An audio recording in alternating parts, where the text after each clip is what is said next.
Morning everyone.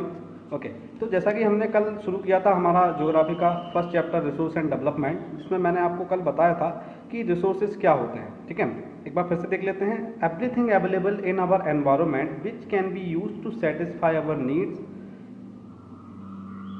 जो कुछ भी हमारे पास अवेलेबल है हमारे एनवायरनमेंट में और वो हमारी ज़रूरतों को सेटिस्फाई करने के लिए यूज हो सकता है, बट साथ ही साथ यहाँ पे मैंने कुछ कंडीशंस भी बताई थी कि it should be technologically accessible. वो ऐसा होना चाहिए जिसको हम करंट जो अभी अवेलेबल हमारे पास टेक्नोलॉजी है उससे हम उसको यूज़ कर पाएँ, और इकोनॉमिकली फीजिबल। ठीक है, ऐसा ना हो कि जितना सपोज अगर हमको 100 रुपये उसको निकालने में खर्च होना है और बाद में पता चलता है कि उसकी जो वैल्यू है वो 80 रुपीज़ है, तो इससे तो हमारा लॉस ही होगा। तो अगर 100 रुपये हम खर्च करते हैं तो एटलीस्ट 200 या कुछ भी उसका जो प्रॉफिट रेशो उसमें होना चाहिए। ठीक है, और कल्चरली एक्सेप्टेबल होना चाहिए। ठीक है, तो अब देखिए, अब यहाँ पे एक और पॉइंट है डेवलपमेंट। डेवलपमेंट क्या होता है? तो जैसे कि आप स्क्रीन पे देख पा रहे हैं, डेवलपमेंट की डेफिनेशन यहाँ पे दी है। The process of transformation of things available in our environment involve an interactive relationship between nature, technology and institution. Human being interact with nature through technology and create institution to accelerate their economic development. देखिए, economic development का सीधा सीधा मतलब ये होता है कि आपके आसपास जो भी रिसोर्सेज अवेलेबल हैं उनका आप यूज़ करके अपना जो लाइफ स्टाइल है उसको कैसे बेटर बनाते हैं। तो यहाँ पे देखिए, तो जो ट्रांसफॉर्मेशन का जो प्रोसेस है वो कैसे होता है, तो इसमें एनवायरनमेंट में जो चीज़ें हैं वो उसमें और क्या क्या इन्वॉल्व होता है, तो इसमें ह्यूमन का इन्वॉल्वमेंट होता है। तो ह्यूमन टेक्नोलॉजी की यूज़ से और कुछ इंस्टीट्यूशन यहाँ पे क्या है, कोई कंपनी हो सकती है जो किसी भी रिसोर्स का यूज़ करके चीज़ें बनाती है। तो ह्यूमन टेक्नोलॉजी और इंस्टीट्यूशन की हेल्प से जो भी रिसोर्सेज हैं उनकी यूज़ करके हमारा जो लाइफ स्टाइल को बेहतर बना रहा है। ठीक है, तो इसी को आप इकोनॉमिक डेवलपमेंट कहते हैं। अब देखिए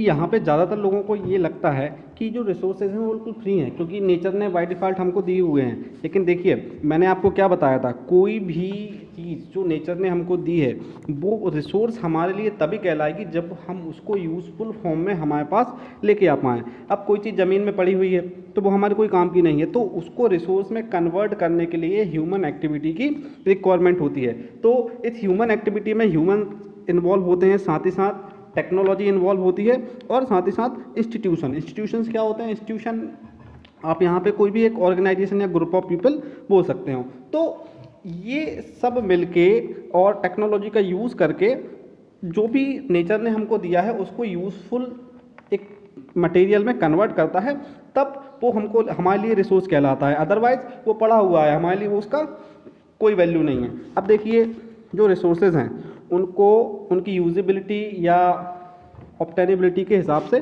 कुछ अलग अलग पार्ट में बांटा गया है। तो यहाँ पे देखिए 4 टाइप से इसका डिस्ट्रीब्यूशन दिया है, जैसा कि आप देख पा रहे हैं स्क्रीन पे। इसमें देखिए, फर्स्ट है on the basis of origin.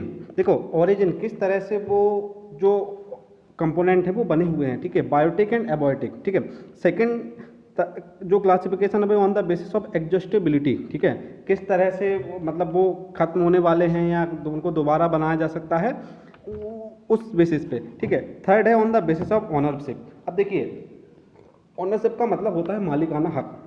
ठीक है, उस रिसोर्स पे किसका हक है? ठीक है, किसी पर्टिकुलर व्यक्ति का या फिर सोसाइटी का या कोई कंट्री का, या इंटरनेशनली वो फ्री है, कोई भी यूज़ कर सकता है। तो उस बेसिस पे भी हम देखेंगे। और थर्ड है on the basis of status of development potential, develop, stock and reserve. ठीक है, तो इन चारों बेसिस पे एक एक करके हम देखते हैं कि रिसोर्सेज किस टाइप से डिवाइड किए गए हैं। ओके, देखिए, biotic resources these are obtained from biosphere and have life such as human being, flora, fauna, fisheries, livestock etcetera.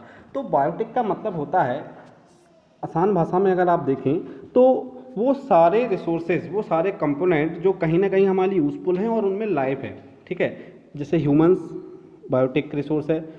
Flora fauna क्या होता है? किसी भी एरिया में पाए जाने वाले एनिमल्स और उस एरिया में पाए जाने वाले जो भी प्लांट वेराइटीज़ हैं उसको बोलते हैं उस पर्टिकुलर एरिया का फ्लोरा फोना। तो वो भी लिविंग होते हैं। फिशेज हमारे लिए यूज़फुल हैं फूड के लिए और बहुत सारी मेडिसिन में। लिवस्टॉक वो एनिमल्स होते हैं जो किसी भी तरह हमारे लिए यूज़फुल हो सकते हैं, जैसे कि आपका काऊ हो गया, वो मिल्क के लिए यूज़ होता है, ठीक है। और भी दूसरे बहुत सारे एनिमल्स हैं जो किसी ना किसी तरह से हमारी लाइफ को बेहतर बनाने के लिए अपना कंट्रीब्यूशन देते हैं। सेकंड है एबॉयटिक रिसोर्सेज। एबॉयटिक रिसोर्सेज क्या होते हैं? ये वो रिसोर्सेज हैं जिनमें लाइफ नहीं होती है। फॉर एग्जाम्पल जैसे अगर आप देखें रॉक्स हो गए, तो रॉक्स का क्या है, रॉक्स कैसे यूज़फुल हैं? सीमेंट बनाने के लिए रॉक यूज़ होता है, हमारा जो हाउस कंस्ट्रक्शन होता है उसमें भी रॉक्स का बहुत बड़ी मात्रा में यूज़ होता है, या आपका रोड कंस्ट्रक्शन, इंफ्रास्ट्रक्चर, किसी भी रॉक के बहुत सारे यूजेज हैं हमारे लाइफ में। अब रॉक के अलावा देखिए बहुत सारे मेटल्स होते हैं। मेटल्स का क्या है,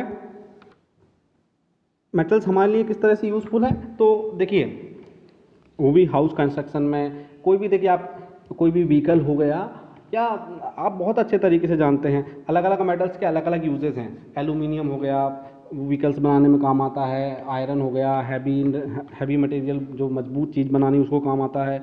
या फिर आपका गोल्ड हो गया, सिल्वर हो गया, ऑर्नामेंट्स बनाने में काम आते हैं। तो अलग अलग मेटल्स के अलग अलग यूजेस हमारी लाइफ में हैं। तो आप समझ चुके हैं कि on the basis of origin जो भी आपके रिसोर्सेज हैं उनको दो पार्ट में बांटा गया, biotic resources and abiotic resources, ठीक है। अब नेक्स्ट जो क्लासिफिकेशन है रिसोर्सेज का वो है ऑन द बेसिस ऑफ एग्जॉस्टेबिलिटी, ठीक है।